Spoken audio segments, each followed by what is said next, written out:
When I was skinny, I was depressed. Coincidence?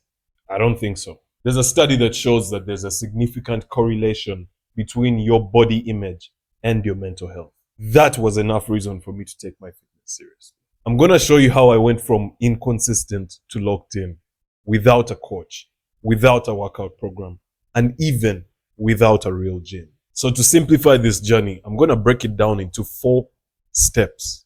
My old self, what changed, who I am now, and how I do it. Starting with my old self, the way that I used to train at the beginning of my fitness journey was nonsense. I used to train super hard on like one muscle group. For example, I would go crazy on the chest today. I would rest tomorrow. Then I would do the back.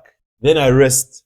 So I used to take a lot of rest days and I would train with very, very high intensity, which was stupid because it would leave me sore and I wouldn't be able to stay consistent. And because of that, I would miss days, skipping days, starting, stopping.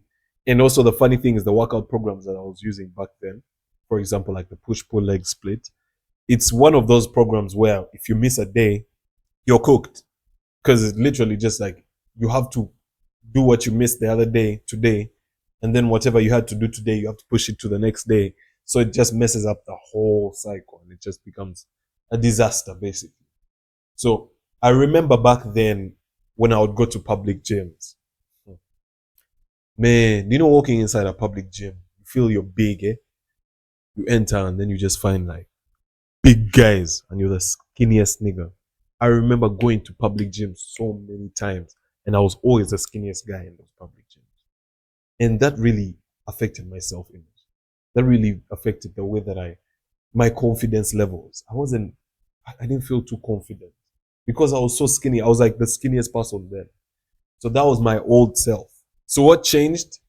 First of all, I started consuming more fitness content. I started to watch more educational fitness content. By the way, I just made a video on how you can curate your algorithm, rewire your algorithm so that you can stay more consistent in your fitness by making it show you only like educational fitness videos. So go and watch that video. Very, very important. Aside from that, I started to watch a lot of YouTube videos on fitness, all that stuff.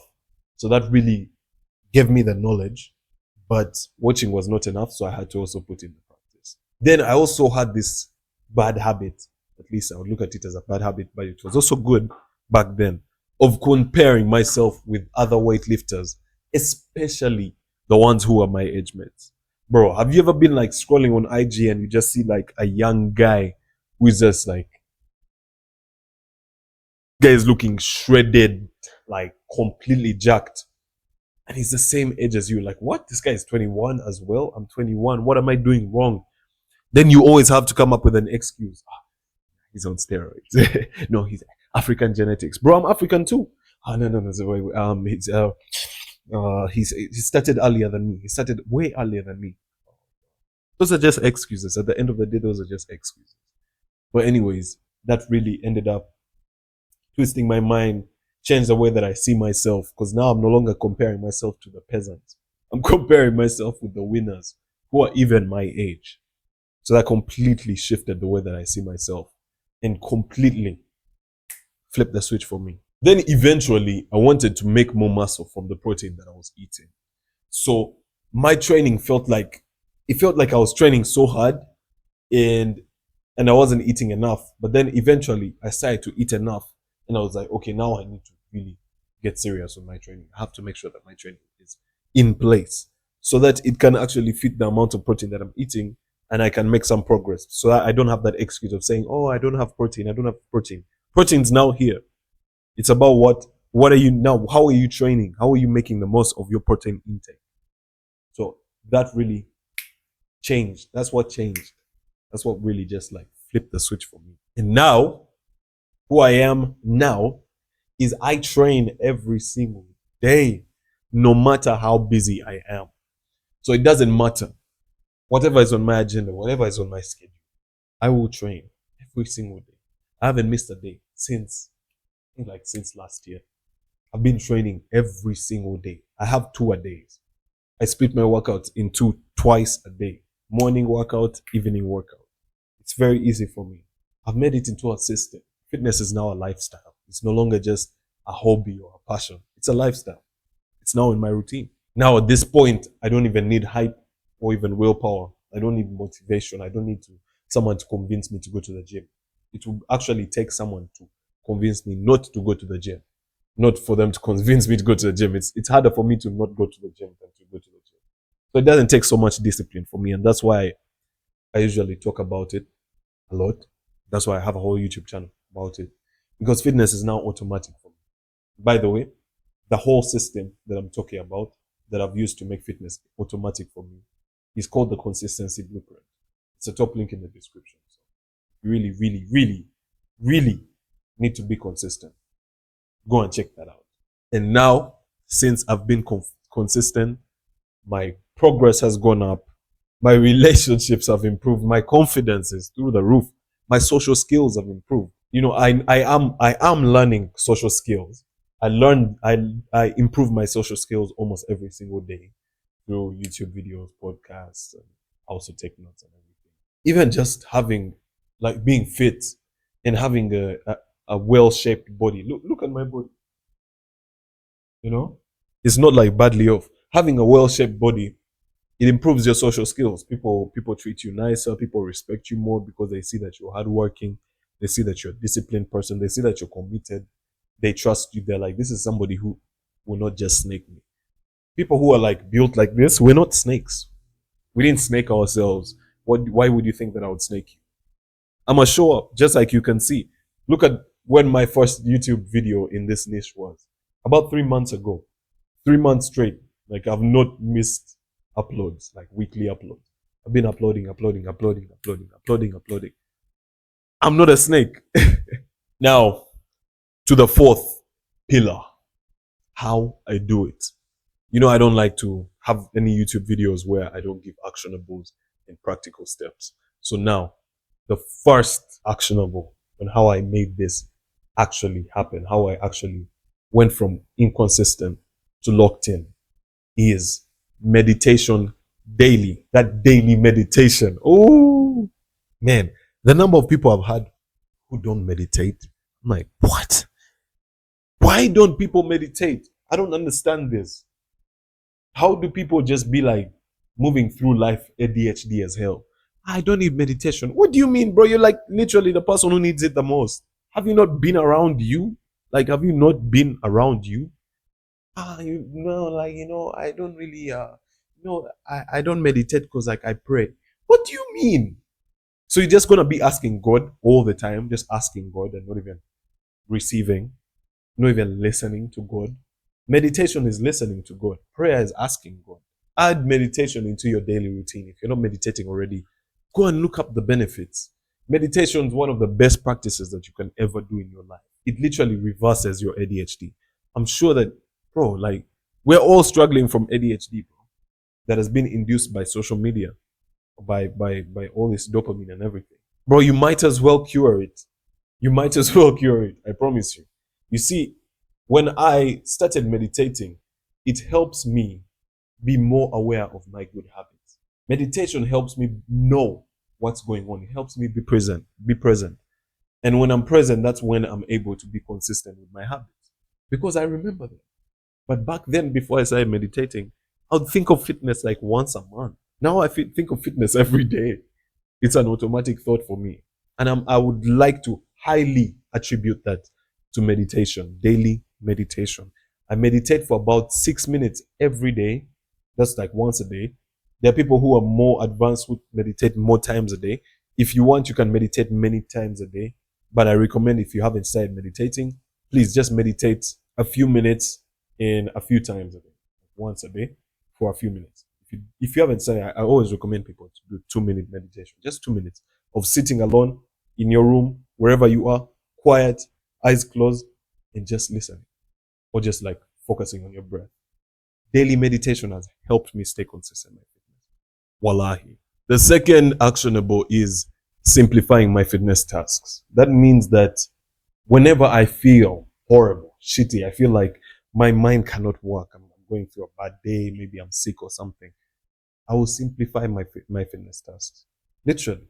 Whatever I feel like is possible, I will do it. You see, that's the difference between me and these other people who pretend to be disciplined. For me, I'm focused on consistency. I'm focused on making fitness a daily habit. And as long as my fitness stays a daily habit, I'm going to win. I'm going to reach my goals. As long as I do it every single day and I don't quit. The whole trick is to not quit. Look, ask anyone who is big. Every time I went to like public gyms, I would ask the biggest people, bro, how are you this big? I just didn't quit. I haven't quit. Just don't quit. You know what I mean? If you're consistent, that's what's important. Now, having that consistency means that you need to simplify your tasks, the things that you need to do. If you have a whole workout that you need to do in the morning and you're waking up and you're not feeling like doing a whole workout, what about just doing one set? Ego-wise, it feels bad. You'll be like, bro, like, why would I do only one push-up? Bro, one push-up is better than 0 push-ups. Mentally, physically, it's better. It's putting in the work. Doing one set, doing one rep, even just one rep, the smallest task, I promise you, it helps you solidify fitness as a habit and not make it look like a chore. Because fitness is a chore, just like a lot of these fat people, they think fitness is a chore. Have you ever told a fat person to work out? Yo, relax, relax. They be running away and stuff. It's because it feels like it's hard, it's too hard on them. I don't want to feel sore tomorrow. Why do you have to take it that far? I don't always feel sore every day. Never. Like, I rarely feel sore. Sometimes I'll go crazy. Like recently, I was trying out new tricep workouts. I was doing like a superset of triceps. Going crazy. And I accidentally like made them very, very sore. As you can see, I'm trying to grow my triceps. I want them to be very, very big. I want them to pop out in my shirts. And when I'm just like chilling, just like my arm is down, I'll be like, that's my goal. That's my goal. So sometimes I can push it to soreness, but it's not so important for you to push it to soreness because that doesn't really help you grow more muscle. It doesn't really help you. So simplify your fitness tasks, make it a daily habit, and lock in that consistency. I promise you, you will see the progress you need to make. Then I also built consistency from having a high volume routine. Now, high volume routines are different from high intensity routines. Let me give you this analogy. Did I say analogy? This analogy. The person who trains push-pull legs and he splits it out throughout the week, he will never make as much progress as a person who trains full body every day. Why? Scientifically speaking, our muscles listen to frequency. They listen to how many times are you hitting them with that stimulus that's required for you to grow the muscle. So, for you to make progress, for you to make gains, you need to be hitting every single muscle group at least 10 sets per week on that specific muscle group. 10 sets per week at least. So now let's say you're doing your push-pull legs, right? So push-pull legs. That means you have chest once a week on Monday. So now how many sets can you get in? Let's say you're trying to hit 10 sets of chest in a week. That means you need to do 10 sets on Monday.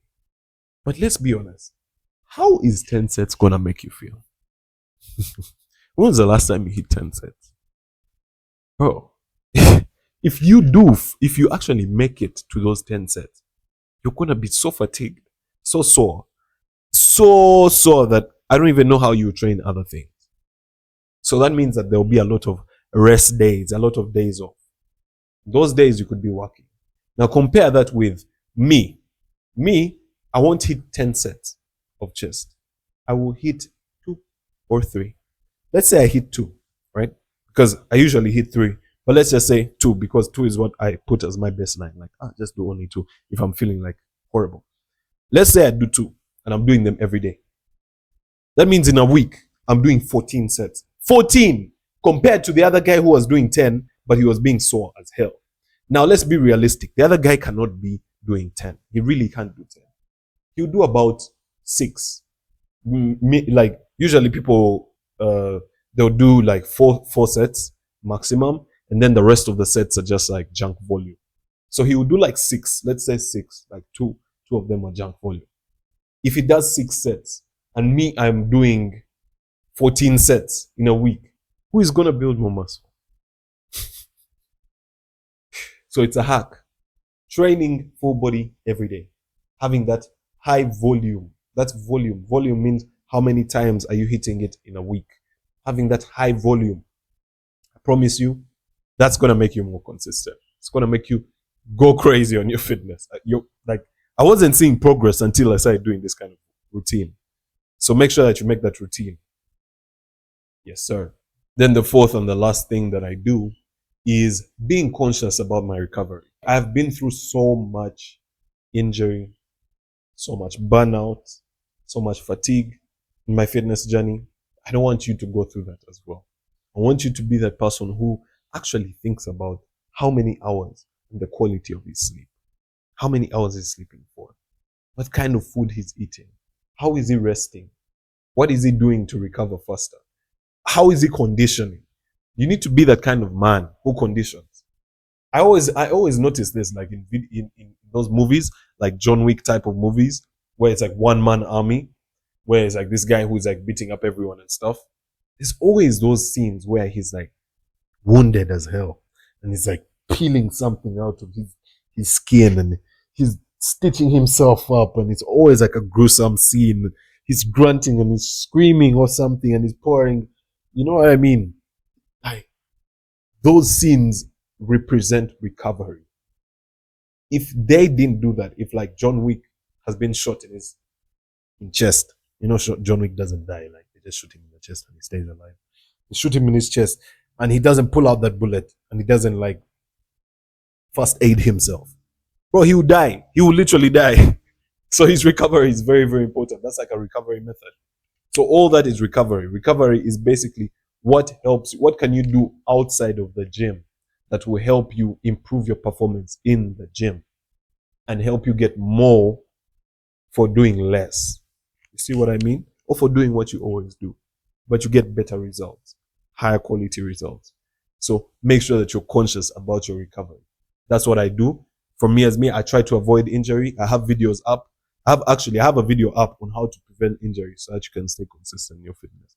So make sure that you go and watch that video as well. I packaged all this into the consistency blueprint. It's an exact system that I built to go from inconsistent to consistent without even needing motivation. If you're tired of making slow gains or even quitting the gym, it's a top link in the description. If you want to boost your gains, as I mentioned earlier, watch this video where I talk about how to rewire your algorithm so that you can make more progress.